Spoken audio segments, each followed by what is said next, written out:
And so, ganito lang kadali. Connected na yung KYV2 sa aming phone. Kausap ko ni Mrs. Hello ka nga? Hello?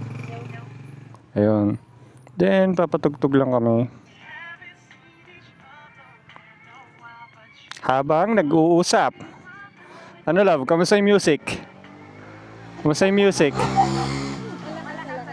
Malakas. Yun. Half volume pa lang malakas na. So, iba talaga pag high res. So, kung nakikita nyo, connect kami ni Mrs. nag-uusap.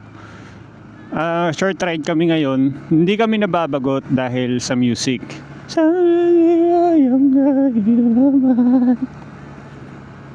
So, pwede nyo ilipat yung song.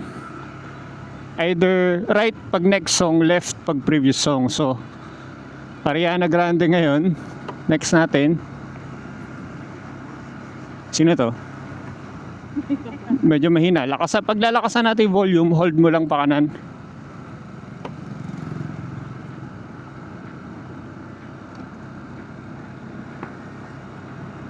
Hindi ko alam yung kantang to. Palitan natin.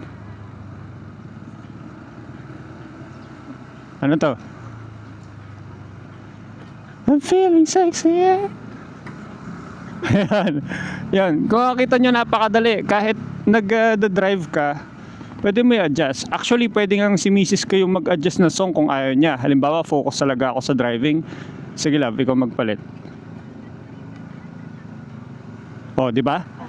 Siya yung nagpalit. So, dalawa kaming may control doon sa KYV2. So, hindi kami mahihirapan. Pwedeng ako, pwedeng siya. Pag ayaw niya yung music, pwedeng siya yung magpalit. Pag ayaw ko, pwedeng ako yung magpalit. So, pwede rin namang siya lang yung nakikinig dun sa music. Aalis lang ako dun sa music sharing. Pwedeng mag-uusap kami, to siya lang nakikinig ng music. Pwedeng ako lang nakikinig ng music.